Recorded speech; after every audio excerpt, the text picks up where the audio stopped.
আপোনালোকে নিশ্চয় এআই বা আৰ্টিফিচিয়েল ইন্টেলিজেন্স নামটো শুনিছে, কিন্তু এইটো আসলতে কি, কেনেকৈ কাম কৰে, ই আমাৰ জীৱনত কিদৰে প্ৰভাৱ পেলাইছে। আজি আমি এই সকলোবোৰ প্ৰশ্নৰ উত্তৰ অতি সহজ ভাষাত জানিবলৈ চেষ্টা কৰিম। সৰল ভাষাত ক'বলৈ গ'লে এআই হৈছে এনে এক প্ৰযুক্তি য'ত কম্পিউটাৰ বা মেচিনক মানুহৰ দৰে চিন্তা কৰিবলৈ, শিকিবলৈ আৰু সিদ্ধান্ত ল'বলৈ শিকোৱা হয়। যিদৰে আমি আমাৰ অভিজ্ঞতাৰ পৰা শিকো, ঠিক সেইদৰে এআইয়ে বিশাল পৰিমাণৰ ডেটাৰ পৰা এইবোৰ শিকে।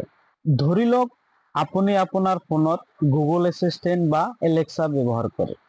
যেতিয়া আপুনি এইবোৰক কিবা প্ৰশ্ন সোধে, তেতিয়া সিহঁতে আপোনাৰ প্ৰশ্ন বুজি লৈ সঠিক উত্তৰ দিয়ে। এইটোৱে হৈছে এআইৰ এটা সাধাৰণ উদাহৰণ। আহক আমি আমাৰ দৈনন্দিন জীৱনত ব্যৱহৃত কিছুমান এআইৰ উদাহৰণ লওঁ। যেনে আমি অনলাইন শ্বপিং যিবিলাক এপ ব্যৱহাৰ কৰোঁ, সেইবিলাকত আমাৰ এআই ইউজ কৰা হয়। যেনে এমাজন, ফ্লিপকাৰ্ট, মিছো, এইবোৰত আমাক অনলাইন শ্বপিঙৰ কাৰণে এআই ব্যৱহাৰ কৰা হয়। তাৰপিছত আমি জানো জিপিএছ, যিবিলাক গুগল মেপছ ব্যৱহাৰ কৰা হয়, আপোনাক যান জঁটৰ পৰা হাত সাৰিবলৈ আন এটা পথ দেখুৱাই দিয়ে এই গুগল মেপছে, আৰু এইটোও কৰে এআইয়ে। তাৰপিছত চেটবট আজিকালি বেংক, অনলাইন সেৱাত থকা চেটবট, যি আপোনাৰ প্ৰশ্নৰ উত্তৰবিলাক দি দিয়ে।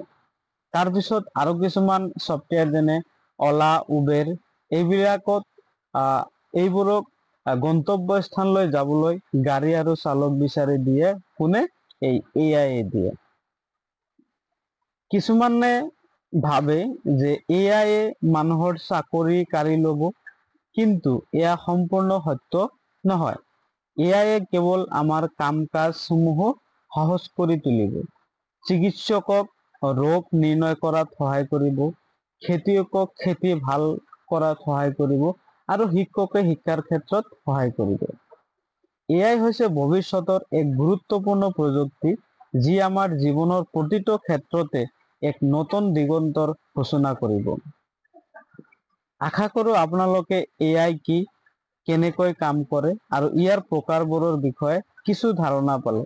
যদি আপোনাৰ এই ভিডিঅ'টো ভাল লাগিল তেন্তে লাইক কৰিব, আপোনাৰ বন্ধুৰ সৈতে শ্বেয়াৰ কৰিব আৰু চেনেলটো ছাবস্ক্ৰাইব কৰিবলৈ নাপাহৰিব।